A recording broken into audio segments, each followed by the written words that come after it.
Hello, students. How are you? I think you all are fine and you all are doing good. So, our today's topic is of class 8, of class 7 CBSE, the chapter number 1 of history, tracing change through a thousand year. Now, सबसे पहले हम इस chapter की heading को समझते हैं, ठीक है। Tracing change through a thousand year, that means क्या? इसका मतलब ये होता है यहाँ पे कि 1000 साल में जो चेंज हुए हैं हिस्ट्री के अंदर, वो हम इसमें पढ़ने वाले हैं। देखो, मैं आपको थोड़ा सा यहाँ पे समझाता हूँ, ठीक है। तो थोड़ा समझते हैं कैसे। देखो, यहाँ पे अगर हम बात करें, इस चैप्टर में हम पढ़ने वाले हैं मिडाइवल हिस्ट्री। कौन सी? Medieval history. मिडाइवल हिस्ट्री क्या होती है? मिडाइवल हिस्ट्री होती है मतलब बीच की हिस्ट्री, ठीक है। जैसे कि मान लो ये आपकी एंशियंट हिस्ट्री है एंड ये आपकी मॉडर्न हिस्ट्री है, तो दोनों के बीच का जो टाइम पीरियड है उसे हम बोलते हैं मिडाइवल हिस्ट्री। ओके, अब देखो, अब मैं आपको समझाता हूँ यहाँ पे दो मैप्स है कि चेंजिंग क्या है। तो यहाँ पे the maps by Arab geographer al Idrisi and a French cartographer give a large sketch of Indian subcontinent as known in earlier times. देखो, मैं आपको यहाँ पे क्लियर समझाता हूँ थोड़ा। अब आपको यहाँ पे जो है टू डिफरेंट डिफरेंट मैप्स जो हैं आपको दिखाई दे रहे हैं, ठीक है। एक मैप ये है और एक मैप ये है। अब इस दोनों मैप में आप जो डिफरेंस देख रहे होंगे वो आपको क्लियर दिख रहा है कि देखो, ये जो मैप है ये एक्चुअल में श्रीलंका इसमें ऊपर है। हो सकता है वो इस साइड से आए हों, उन्होंने देखो श्रीलंका यहाँ पे कितना बड़ा बना दिया है, ठीक है। तो इसको वैसे ये इंडिया का मैप है, लेकिन आज के टाइम से आप इसको जो है रिलेट नहीं कर सकते, ठीक है। क्या नहीं कर सकते? रिलेट नहीं कर सकते। अब देखो क्यों? क्योंकि एक तो ये जो है पूरा मैप, अगर हम इस मैप पर जाएं तो ये जो मैप है ये क्या है? पूरा जो लैंग्वेज है वो कौन सी है? पर्शियन लैंग्वेज में, ठीक है। अब यहाँ पे आते हैं दूसरे मैप पे। ये दूसरा मैप जो था फ्रेंच कार्टोग्राफर द्वारा बनाया गया था। कार्टोग्राफर क्या होता है? तो कार्टोग्राफर भी जो है मैप बनाने वाले को ही हम बोलते हैं, ठीक है। अब देखो, यहाँ पे भी जो मैप है आप देखोगे थोड़ा आज से अलग है, लेकिन इससे आप इंडिया को रिलेट कर सकते हो। आई बात समझ में? गुड, चलिए आगे बढ़ते हैं, ठीक है। तो अब इन Al Idrisi map, South India is where we would expect to find North India, and Sri Lanka is the Iceland at the top. तो वही सब कुछ इसमें दिया हुआ है। देखो कि जो हम जहाँ पे सर्च कर रहे हैं तो इसमें क्या है? मैप पूरा उल्टा है। जहाँ पे एक्चुअल मैप में, आज के मैप में नॉर्थ इंडिया होता है, वहाँ पे इसमें क्या है? साउथ इंडिया है, ठीक है। ये मैप इतना अच्छा नहीं है, लेकिन उस टाइम पर मैप ये भी बहुत बड़ी कामयाबी थी कि ऐसा मैप बना पाना। उसके बाद में आज के इंडिया का से थोड़ा मिलता जुलता ऐप ये है, मैप ये है, लेकिन ये मैप भी कंप्लीट नहीं है। नाउ अब देखो, the science of cartography differ in different time period. When historians read document, maps and text from the past, they have to be sensitive to the different historical background, the context in which information about the past was produced. अब देखो यहाँ पे क्या है कि जब historians जो हैं, जब वो हिस्ट्री को रीड करने लगते हैं, ठीक है, तो रीड करते टाइम उनको इन सब बातों का ध्यान रखना पड़ता है और बहुत ही ज़्यादा सेंसिटिव होना पड़ता है। Now, new and old terminologies. अब टर्मिनोलॉजीज क्या हैं? देखो, न्यू एंड ओल्ड। तो historical records exist in a variety of language which have change considerably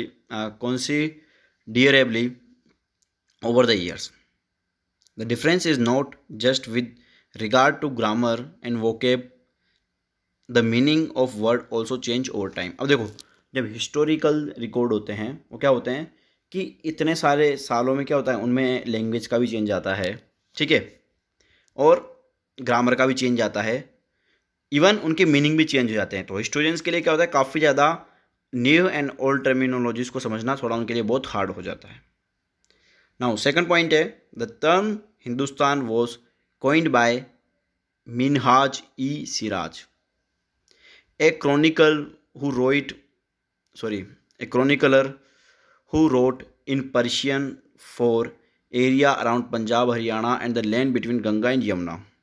He used term in a political sense for land that were a part of dominions of the Delhi Sultan. The area included shifted with the extent of Sultanate, but the term never include South India. यहाँ पे यही बात है कि जो मिनहाज ई सिराज नाम का जो एक, यहाँ पे जो मिनहाज ई सिराज नाम का जो एक अपन कह सकते हैं कि क्या बोलते हैं इसको, क्रॉनिकलर जो हुआ था, उसने है ना जो हमारा नॉर्थ इंडिया था, लगभग नॉर्थ इंडिया, जिसे पंजाब हरियाणा या गंगा यमुना का जो पार्ट कह सकते हैं, उस पार्ट को उसने हिंदुस्तान पहली बार यूज़ किया था, ना कि मतलब उसने साउथ इंडिया को हिंदुस्तान नहीं बोला था। ठीक है, आगे बढ़ते हैं। In the early 16th century, Babur used Hindustan to describe the geography, the fauna and the culture of the inhabitants of the subcontinent. This was somewhat similar the way the 14th century poet Amir Khusro used the word Hind. अब देखो यहाँ पे क्या है कि अलग अलग बातें हैं, जैसे कि जो बाबर था उसने हिंदुस्तान की जब जोग्राफी डिस्क्राइब की तो उसने जो है इंडिया के लिए हिंदुस्तान वर्ड यूज़ किया, अमीर खुसरो ने हिंद वर्ड यूज़ किया।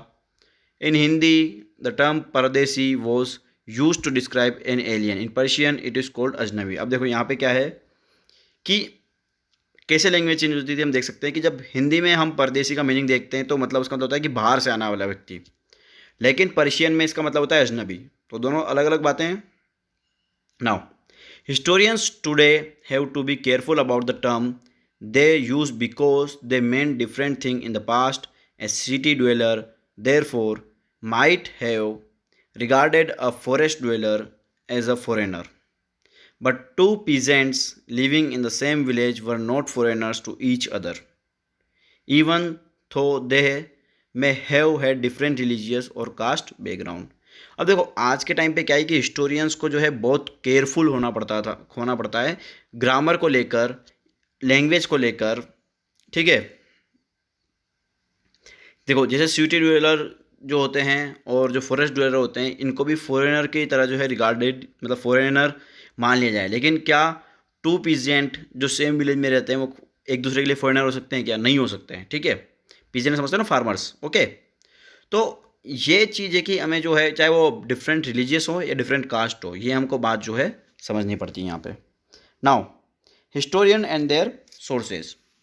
Historians use different type of sources to learn about the past depending upon the period of their study and the nature of their investigation. अब देखो हिस्टोरियंस जो होते थे वो क्या करते थे, यहाँ पे डिफरेंट डिफरेंट टाइप का सोर्स जो होता था उसकी स्टडी करते थे। ठीक है, अब उसको भी स्टडी करने के लिए उनको जो है मतलब अपने नेचर को या उस पूरी बात को समझना पड़ता था। सेकंड पॉइंट है कि लगभग 1700 टू 1750 एडी हिस्टोरियंस जो क्या करते थे, coins, inscriptions, architecture, textual record, इन सबको काय के लिए यूज़ करते थे? इंफॉर्मेशन के लिए यूज़ करते थे। ठीक है, अब यहाँ पे क्या होता था, कई तरह तरह के जो थे मतलब आपको टेक्सचुअल रिकॉर्ड भी उनको मिलते थे, कुछ डिफरेंस भी उनमें होता था। ठीक है, तो ये क्या हो गया, सब धीरे धीरे जो है मतलब डिस्प्लेस्ड हो गए अदर टाइप ऑफ इंफॉर्मेशन से। ठीक है,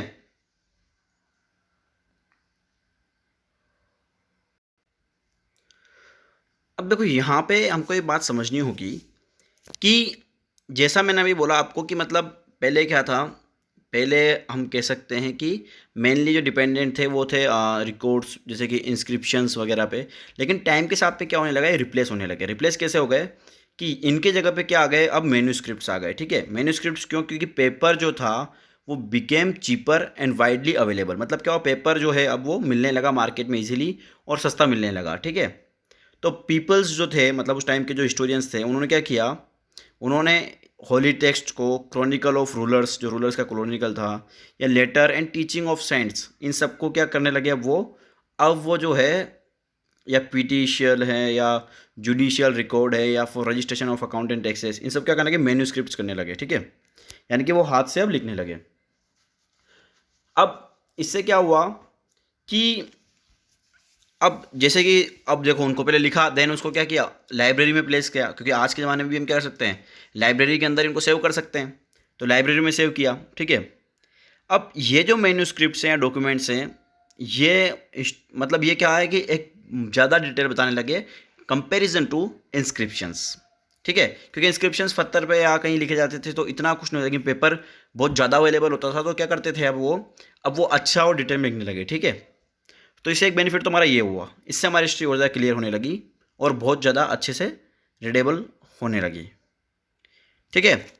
अब क्या हुआ कि ये मैन्यूस्क्रिप्ट और जो डॉक्यूमेंट है provide a lot of detail information to historian but they are also difficult to use, लेकिन ये भी क्या था, एक तरीके से डिफिकल्ट था यूज़ करने के लिए। अब क्यों, उसका एक रीज़न सुनो। उस टाइम पर पेपर तो अवेलेबल था, लेकिन कोई भी प्रिंटिंग प्रेस अवेलेबल नहीं थी। जब कोई प्रिंटिंग प्रेस अवेलेबल नहीं थी तो क्या होगा कि जो मैन्यूस्क्रिप्ट्स उन्होंने जो है वो कैसे लिखी जाएंगी, हाथ से, यस। अब वो हाथ से लिखे जाएंगे तो क्या होता है कि जब इनकी कॉपी की जाती थी तो वो भी हाथ से ही की जाती थी, और जैसे आप स्कूल से आप नोटबुक कॉपी करते हो एक दूसरे की, वैसे ही।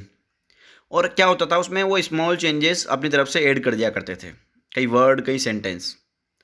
तो इससे क्या होता था कि उस टाइम तक तो ठीक था, लेकिन जब कई साल बीत जाते थे, ठीक है, अब क्या होता था, वो सेम टेक्स्ट और सेम बुक क्या होती थी, कई ज़्यादा डिफरेंट, उनमें बहुत सारी इन्फॉर्मेशन हमको मिलती थी। अब हम जो हैं टोटली डिपेंडेंट किस पे हैं, जो कॉपीज़ या जो इंस्क्रिप्शन हमें जो पहले से मिलते थे। अब इसकी वजह से क्या हुआ कि हिस्टोरियंस के पास प्रॉब्लम ये हो गई, एक तो उन्हें सारी की सारी मैन्यूस्क्रिप्ट पढ़नी पड़ती थी, और कई बार मतलब ये चूज़ करना पड़ता था कि किस में राइट है और किस में गलत है, तो कहीं ना कहीं प्रॉब्लम होती थी। अब जैसे हम बात करें जियाउद्दीन बरनी की, तो जियाउद्दीन बरनी ने क्या किया, 14th सेंचुरी में यानी कि 1356 में उसका फर्स्ट क्रॉनिकल लिखा, और आफ्टर 2 ईयर्स उसने जो है उसको वापस से उसका एक नया वर्जन बनाया, जैसे आज होता है ना बुक का अपडेट आता है वैसे। अब the two differ from each other but historian did not know about the existence first version. अब देखो क्या हुआ कि जो हिस्टोरियंस थे उनको फर्स्ट वर्जन के बारे में पता ही नहीं था, वो कब पता लगा, 1960s में। तो यहाँ से क्या होते हैं, हिस्ट्री में अलग अलग डाउट्स पैदा होते हैं, ठीक है, लेकिन फिर भी हिस्टोरियंस ने जो है उन सब डेटा को इकट्ठा करते हुए एक बहुत अच्छे तरीके से हिस्ट्री को उन्होंने लिखा, ठीक है। तो आज के हमारे लेक्चर में इतना ही, अगले पार्ट में हम new social and political life groups के बारे में हम जो है डिस्कस करेंगे। तब तक के लिए टेक केयर, बाय बाय।